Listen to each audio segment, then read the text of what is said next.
प्यारे विद्यार्थियों, आपकी हिंदी की पाठ्य पुस्तक वसंत भाग 3, इसमें आज हम कविता दीवानों की हस्ती पढ़ेंगे। ठीक है। इसके रचयिता कौन है? भगवती चरण वर्मा। तो ये जो कविता है दीवानों की हस्ती, दीवाना यहाँ कौन है? जो स्वतंत्रता प्राप्त करवाने वाले जो हमारे स्वतंत्रता सेनानी थे, वे उनको दीवानों की संज्ञा दी गई है यहाँ। और इनकी हस्ती मतलब, हस्ती का मतलब होता है उनकी कितनी सामर्थ्य है, कैसे हैं वो। तो उनके स्वतंत्रता सेनानियों के बारे में वो क्या सोचते हैं, उनका कैसा स्वभाव होता है, और इस सब के बारे में हम इस कविता में जानेंगे। एक बार कविता का वाचन कर लेते हैं, पढ़ लेते हैं इसको हम दीवानों की क्या हस्ती है, आज यहाँ कल वहाँ चले, मस्ती का आलम साथ चला, हम धूल उड़ाते जहाँ चले। आए बनकर उल्लास अभी, आंसू बनकर बह चले अभी, सब कहते ही रह गए अरे, तुम कैसे आए कहाँ चले। किस ओर चले यह मत पूछो, चलना है बस इसलिए चले, जग से उसका कुछ लिए चले, जग को अपना कुछ दिए चले। दो बात कही दो बात सुनी, कुछ हंसे और फिर कुछ रोए, छक कर सुख दुख के घूंटों को हम एक भाव से पिए चले। हम भिखमंगों की दुनिया में स्वच्छंद लुटाकर प्यार चले, हम एक निशानी सी उर पर ले असफलता का भार चले। अब अपना और पराया क्या, आबाद रहें रुकने वाले, हम स्वयं बंधे थे और स्वयं हम अपने बंधन तोड़ चले। अब ये तो हमने पढ़ी कविता, अब इसका भावार्थ समझेंगे, है ना।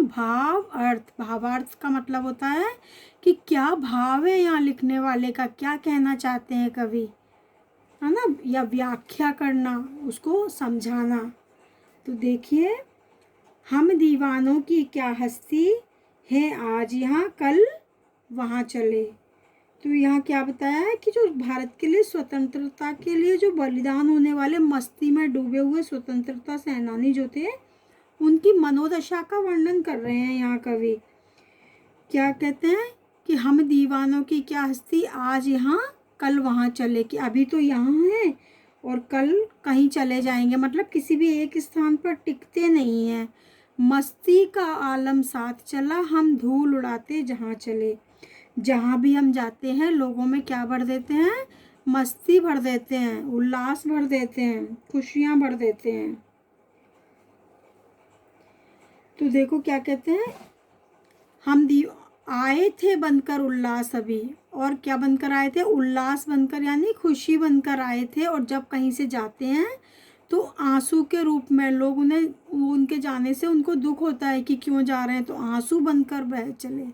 सब कहते ही रह गए, सब क्या कहने लगे, जहाँ भी जाते हैं वहाँ से जब वापस जाने लगते हैं तो कहते ही रह गए अरे, तुम कैसे आए कहाँ चले, तुम आए थे क्यों आए थे और कहाँ जा रहे हो। एक बार वापस देख लीजिए। आज़ादी के लिए अपना सब कुछ लुटाने वाले वीर जो हैं, उनके मन में बड़ा जोश भरा हुआ है इनके लिए कि देश की जो गरिमा है वही सर्वोपरि होती है, और उसके आगे उन्हें अपनी कोई हस्ती दिखाई नहीं देती, अपना कोई नाम दिखाई नहीं देता। हम दीवानों की क्या हस्ती, कि इन्हें देश के आगे अपनी कोई हस्ती दिखाई नहीं देती। जो आज़ादी के दीवाने हैं, लोगों में उत्साह पैदा करते हैं, है ना।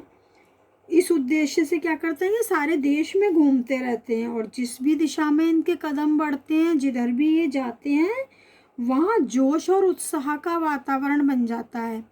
लोग भी देश के लिए कुछ कर गुजरने को तैयार हो जाते हैं उनको देखकर, उनसे प्रोत्साहित होकर। कवि के अनुसार देखिए, ये दीवाने लोग जो हैं अपने साथ आते हैं तो हर्ष मतलब खुशी और उल्लास साथ लाते हैं, और जब भी वहाँ से जाते हैं तो जिनके साथ रहे थोड़े दिन, उन बंधु बांधवों की आंखों से स्नेह के आंसू आ जाते हैं। ये ना लाइन, आए थे बनकर उल्लास अभी, आंसू बनकर बह चले अभी। तो जब वो जाने लगते हैं तो लोगों की आंखों से प्रेम के, स्नेह के आंसू आ जाते हैं।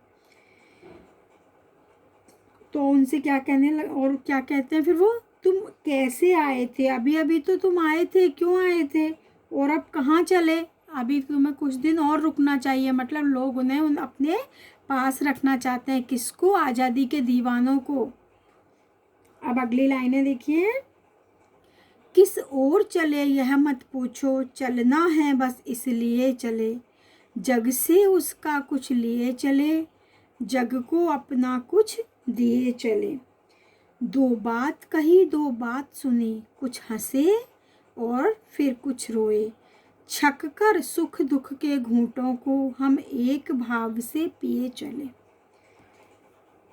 तो देखो यहाँ क्या कह रहे हैं कवि, किस ओर चले यह मत पूछो।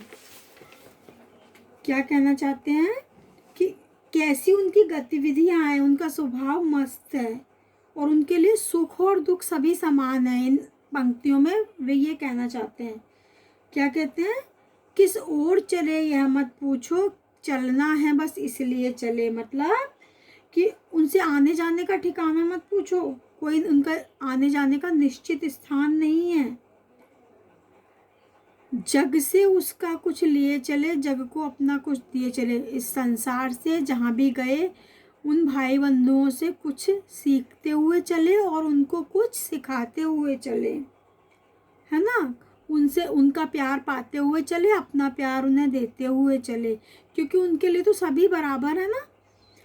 दो बात कही दो बात सुनी, अपने देशवासियों के हालचाल पूछे और कुछ अपनी बातें कही, दो बात उनकी अपनी कही और दो बात उनकी भी सुनी। कुछ हंसे, कोई प्रसन्नता की बात थी तो खुश हुए और कोई दुख की बात पर रोए भी, दुखी भी हुए। रोने से मतलब यहाँ आंसू बहा के जोर जोर से रोना नहीं है, मतलब दुखी होना है। छक कर सुख दुख के घूंटों को, सुख दुख के घूंटों को मतलब सुख और दुख को एक समान समझकर क्या करे,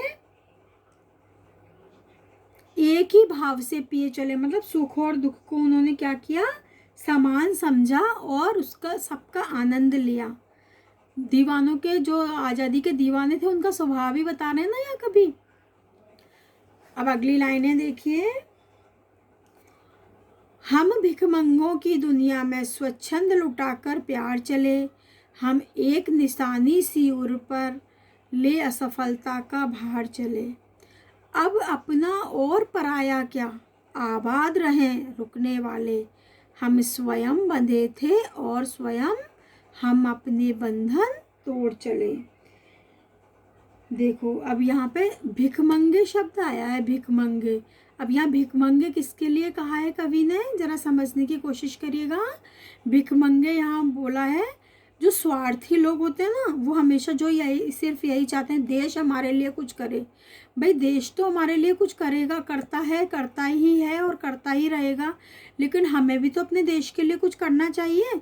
जो लोग सिर्फ यही सोचते हैं कि देश ही हमारे लिए सब कुछ करे, ऐसे लोगों को कवि ने भिखमंगा बोला है ना।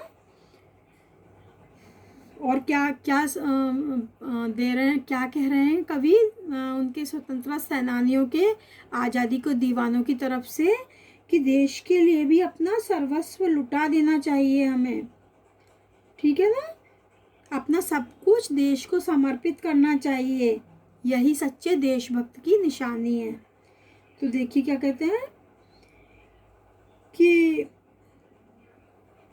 हम भिखमंगों की दुनिया में, भिखमंगों की दुनिया कौन सी, ऐसे लोगों का समूह जो कि देश से ही सब कुछ चाहते हैं, स्वच्छंद लुटाकर प्यार चले।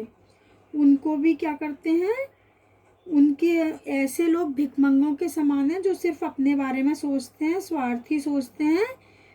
ऐसे लोगों को भी हम इनको क्या है, निस्वार्थ भाव से हम इनको भी प्रेम करते हुए चले। हम एक निशानी सी उर पर ले असफलता का भार चले। लेकिन ऐसे लोगों के ऊपर उन्हें बड़ा पछतावा होता है ना, कि कई निरंतर प्रयत्न करते हैं फिर भी इनको सिखाने में असफलता ही हाथ लगती है, वो अपना स्वार्थीपन नहीं छोड़ते।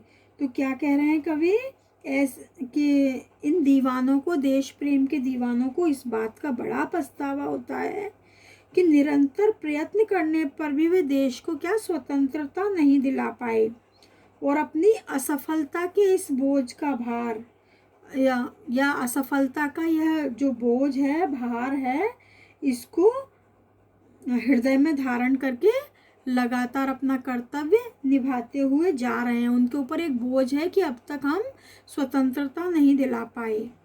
अब अपना और पराया क्या, अब इसमें क्या हमारा अपना है, क्या पराया है। आबाद रहे रुकने वाले, क्या कहते हैं, देशभक्ति की भावना जिनके मन में होती है, ऐसे वीर किसी के साथ भी अपने पराये का भेदभाव नहीं करते। उनके लिए कोई भी अपना, कोई भी पराया नहीं होता। वे हमेशा क्या रहते हैं, आबाद रहे रुकने वाले। जो भी हमारे देश में रहने वाले हैं, देशवासी हैं, वे सब आबाद रहें, खुश रहें। हम स्वयं बंधे थे, मतलब हम स्वयं ही अपने जो हमने बंधन बांधे थे देश से, देश प्रेम का जो बंधन हमने अपने हम स्वयं ही बांधा था, और हम स्वयं ही इस बंधन को तोड़ते हुए बलिदान की राह पर, आज़ादी की राह पर चल दिए हैं। ठीक है, समझ में आया आप लोगों को।